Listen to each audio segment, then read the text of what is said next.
من الشيطان الرجيم بسم الله الرحمن الرحيم وعلمناه صنعة لبوس لكم لتحسنكم من بأسكم فهل أنتم شاكرون ولسليمان الريح عاصفة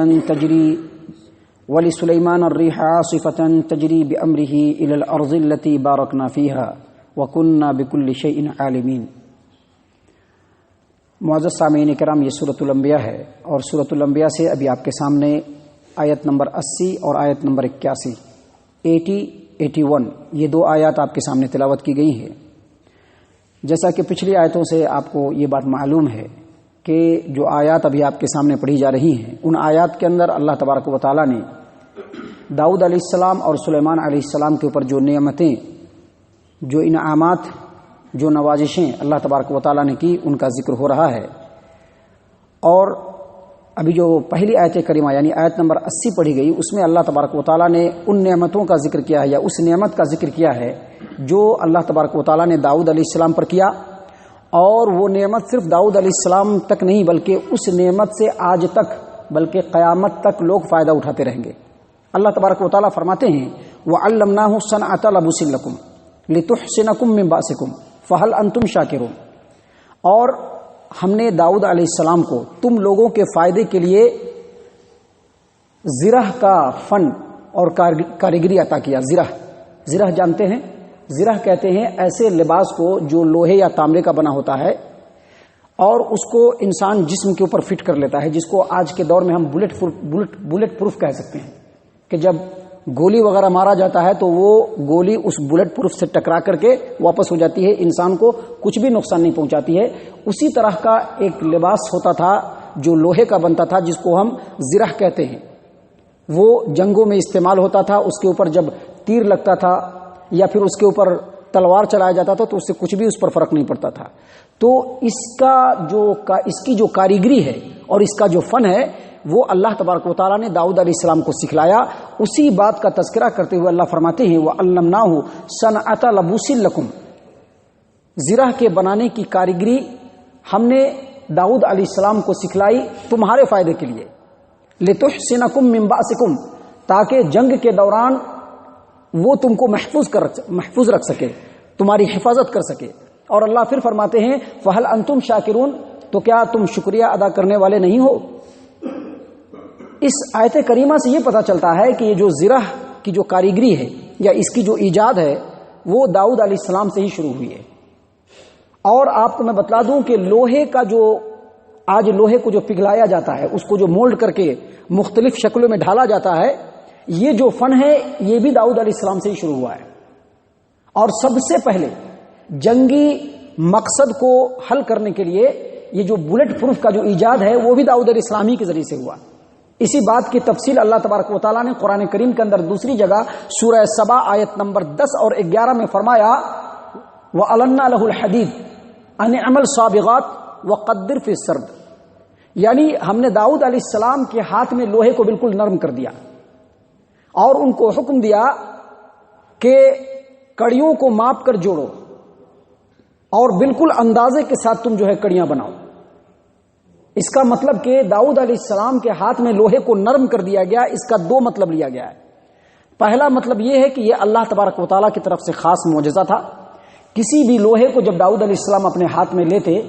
تو وہ لوہا اپنے آپ بالکل موم کی طرح سے نرم ہو جاتا۔ اب ایک موم کو آپ جس شکل میں چاہے ڈھال سکتے ہیں، ویسے ہی داؤد علیہ السلام لوہے کو جس شکل میں چاہتے تھے ڈھال دیتے تھے۔ ایک مطلب یہ بتلایا گیا ہے تفسیری کتابوں کے اندر، اور دوسرا مطلب یہ بتلایا گیا ہے کہ لوہے کو پگھلا کر کے اس کو ڈھالنے اور مولڈ کرنے کا جو فن ہے وہ سب سے پہلے اللہ تبارک و تعالیٰ نے داؤد علیہ السلام کو سکھلایا کہ کیسے لوہے کو پگھلایا جائے اور پگھلا کر کے جس شکل میں چاہے مولڈ دے دینا، ڈھال دینا۔ یہ جو فن ہے وہ داؤد علیہ السلام سے ہی شروع ہوا۔ اس سے پہلے لوگوں کو اگر تلواریں بنانی ہوتی، نیزے بنانے ہوتے یا لوہے کا کوئی بھی سامان بنانا ہوتا تو اس کے بنانے کا طریقہ یہ تھا کہ لوہے کو آگ میں ڈال دیتے، اور لوہا جب بالکل آگ کی طرح سے لال ہو جاتا تو اس کو کوٹ پیٹ کر کے ٹھوک ٹھاک کر کے جیسا بنانا چاہتے بنا لیتے۔ پہلے یہ طریقہ تھا۔ لوہے کے ڈھالنے کا فن اگرچہ کچھ قوموں کو معلوم تھا لیکن یہ بالکل راز میں تھا۔ اصل جو دنیا کو انٹروڈکشن کرایا لوہے کو کیسے ڈھالا جائے، کیسے پگھلایا جائے، اس سے کیسے ہتھیار بنایا جائے، کیسے زرہ بنائی جائے، یہ شروعات داؤد علیہ السلام سے ہوئی۔ اور آپ کو میں بتلا دوں کہ داؤد علیہ السلام کا جو زمانہ ہے، جیسا کہ مورخین اور مفسرین نے لکھا ہے کہ داؤد علیہ السلام کا جو زمانہ ہے عیسیٰ علیہ السلام سے پہلے 1011 سے لے کر کے 945 تک ہے۔ 1011 سے ان کی شروعات ہے ان کی زندگی کی، اور 945 قبل مسیح تک ان کا دور ہے۔ اور یہی وہ دور ہے، آپ ہسٹری کے اندر جا کر کے دیکھیں گے، یہی وہ دور ہے جس کو آئرن ایج کہا جاتا ہے، آئرن ایج، لوہے کا زمانہ۔ اسی زمانے میں لوہے کو پگھلانے کا،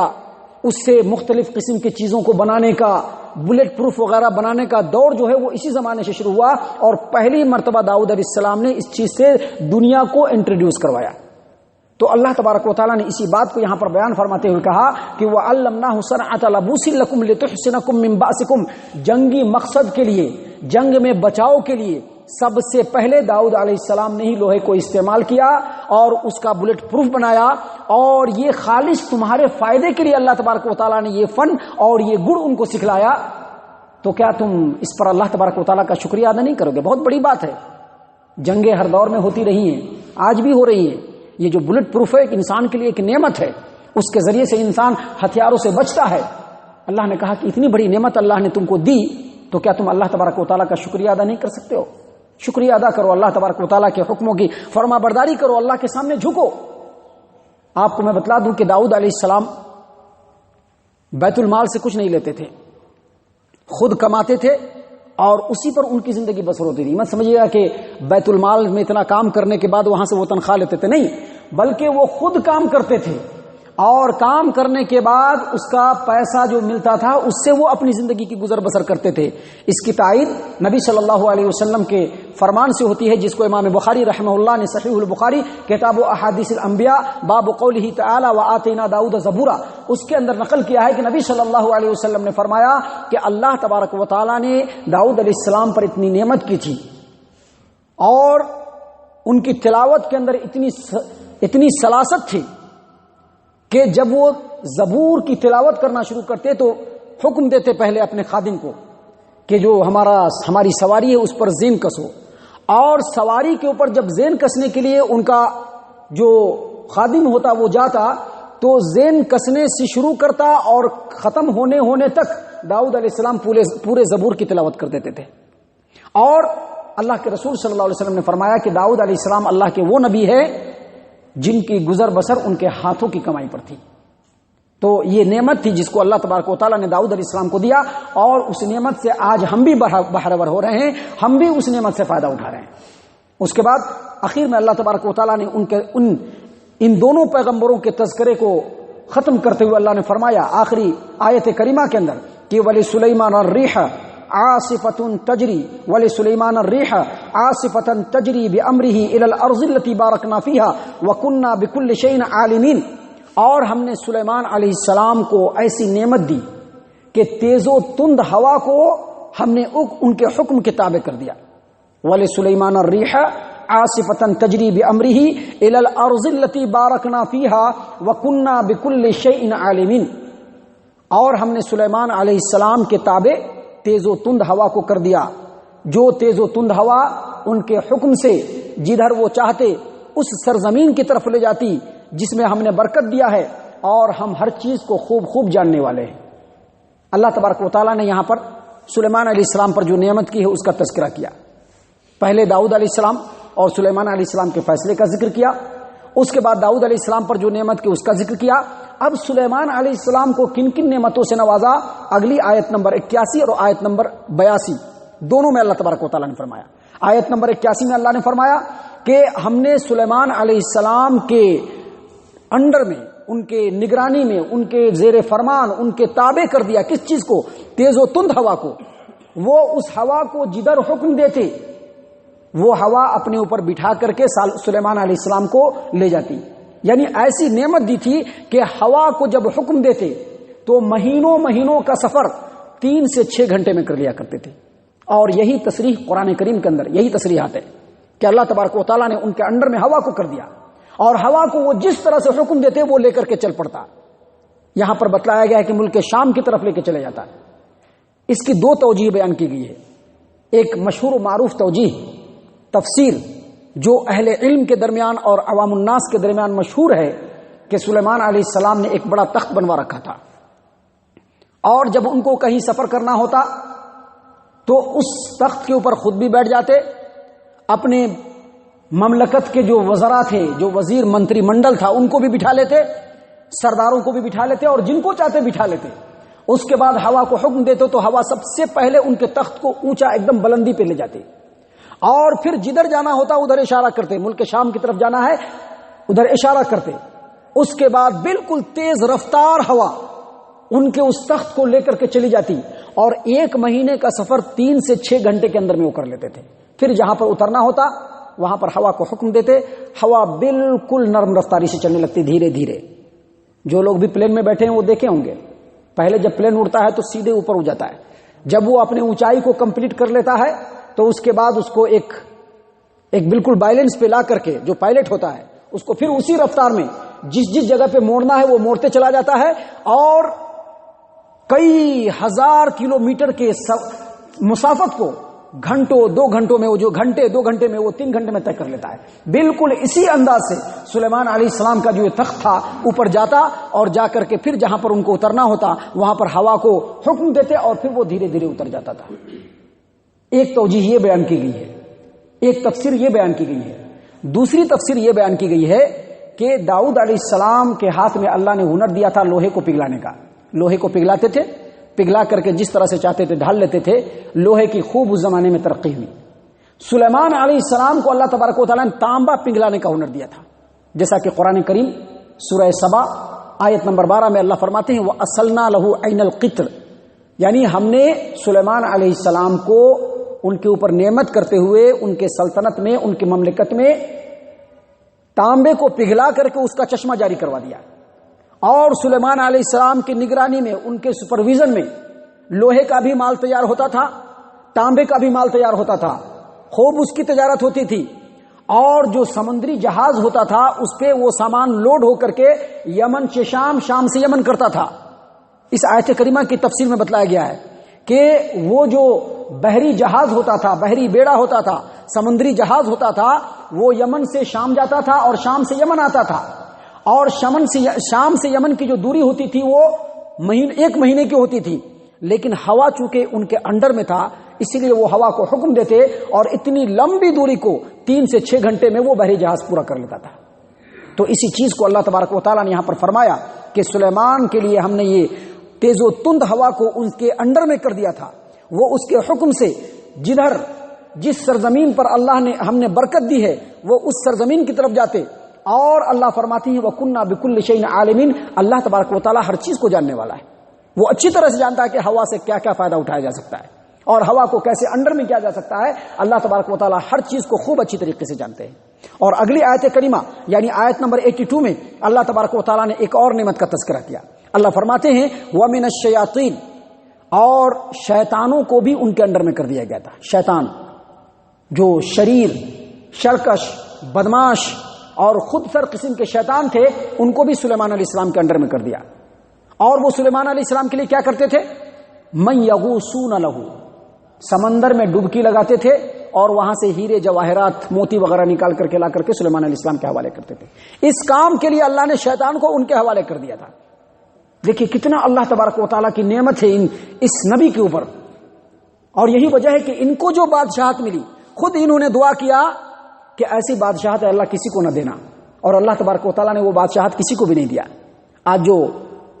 جھاڑ پھونک کرنے والے اور بڑے بڑے جو بابا قسم کے جو لوگ ہوتے ہیں وہ کہتے ہیں کہ فلاں موکل میرے انڈر میں، یہ سب جھوٹی بات ہے، لوگوں کو گمراہ کرنے کی بات ہے۔ بہت سارے لوگ اس طرح کا عقیدہ رکھتے ہیں کہ فلاں جو جھاڑنے والے بابا ہیں ان کے انڈر میں یہ جن ہے وہ جن ہے، فلاں مولانا صاحب جو ہمارے دادا صاحب کے دوست تھے اس مولانا صاحب کے پاس جو ہے جنات آیا کرتے تھے۔ اگر جنات کو انڈر میں لینا ہوتا تو دنیا میں نبی صلی اللہ علیہ وسلم سے بھی زیادہ کوئی حقدار ہو سکتا ہے؟ نہ جنات انسان کے انڈر میں ہے، نہ انسان جنات کے انڈر میں، کوئی کسی کے انڈر میں نہیں۔ وہ ایک الگ مخلوق ہے، انسان ایک الگ مخلوق ہے، بلکہ انسان جنات سے کسی حد تک طاقتور ہے۔ ان کو اللہ تبارک و تعالیٰ نے اگرچہ خصوصیت دی ہے لیکن اشرف المخلوقات انسان کو بنایا ہے، لیکن انسان اپنی ذلت و رسوائی کو سامنے رکھتے ہوئے خود جنات اور شیطان کے تابع ہو جاتا ہے۔ برائی والے کام کر کے اس کو راضی کر لیتا ہے اور راضی کر کے لوگوں کے اوپر جادو کرواتا ہے اسی جنات کے ذریعے سے۔ تو یہ جو شیاطین ہیں اللہ تبارک و تعالیٰ نے شرکش شیطانوں کو سلیمان علیہ السلام کے انڈر میں کر دیا، کہا وَمِنَ الشَّيَاطِينِ، اور شیطانوں کو بھی اس کے انڈر میں کر دیا۔ کیوں؟ مَن يَغُوصُونَ لَهُ، وہ شیاطین جو تھے وہ سمندر میں غوطہ لگاتے تھے، کس کام کے لیے؟ ان کے لیے ہیرے اور جواہرات نکال کر کے لاتے تھے۔ وَيَعْمَلُونَ عَمَلًا دُونَ ذَلِكَ، اور اس کے علاوہ بھی دوسرے کام کرتے تھے۔ کون سے کام کرتے تھے؟ بڑی بڑی بلڈنگوں کی تعمیر جو ہوتی تھی وہ اللہ کے رسول سلیمان علیہ السلام انہی شیطانوں کے ذریعے سے کرواتے تھے۔ بڑے بڑے دیگے بنوانا، بہت سارے دوسرے مشقت والے جو کام ہوتے تھے وہ سارے شیاطین سے کرواتے تھے۔ اللہ فرماتے ہیں وَكُنَّا لَهُمْ حَافِظِينَ، اور ان شیطانوں کی نگرانی کون کرتا تھا؟ کیا سلیمان کرتا تھا؟ نہیں، سلیمان کے اندر وہ لیاقت نہیں، کسی کے اندر وہ لیاقت نہیں۔ اللہ فرماتے ہیں کہ جنات یا شیاطین جو ان کے پاس سے بھاگتے نہیں تھے، سلیمان کا جو ڈر اور خوف اور ہیبت ان جناتوں کے دلوں میں تھا وہ سلیمان کی لیاقت نہیں تھی، ہم نے ویسا کر کے رکھا تھا۔ اللہ فرماتے ہیں کہ یہ میری لیاقت ہے، یہ میرا اختیار ہے، ہماری وجہ سے وہ بھاگ نہیں پاتے تھے۔ اور اللہ نے فرمایا کہ یہ سارا کا سارا جو تم دیکھ رہے ہو، یہ انعامات اکرامات، یہ سارے ہم کرنے والے ہیں۔ اسی لیے اے مکہ کے مشرکین اور اے دنیا زمانے کے قیامت تک کے آنے والے مشرکین، اللہ تبارک و تعالیٰ کو چھوڑ کر دوسروں کو بالکل صاحب اختیار نہ سمجھو، کیونکہ دنیا میں چاہے بڑا سے بڑا بادشاہ ہو، بڑا سے بڑا نبی ہو، یا بڑا سے بڑا امپائر کا مالک ہو، اگر اس کو کچھ اختیار ہے تو وہ اللہ نے دے رکھا ہے اس کو۔ معزز سامعین اکرام، یہ آیات ہیں جس میں اللہ تبارک و تعالیٰ نے انبیاء کے واقعات ہمارے سامنے بیان فرمائے ہیں، وہ صرف اس غرض سے ہیں کہ ہم اللہ تبارک و تعالیٰ کی حقانیت کو، اس کے اختیار کل کو سمجھیں، اور اللہ تبارک و تعالیٰ پورے کائنات پر تنہا مالک ہے، اس بات کو سمجھ کر کے اللہ تبارک و تعالیٰ کی عبادت میں دوسروں کو شریک نہ ٹھہرائیں۔ اللہ تبارک و تعالیٰ ہم تمام کو نیک توفیق عنایت فرمائے، ہم تمام کو نبیوں کی ان زندگیوں سے، ان کے واقعات سے زیادہ نصیحت حاصل کرنے کی توفیق عنایت فرمائے، آمین یا رب العالمین۔ وما علینا الا البلاغ المبین۔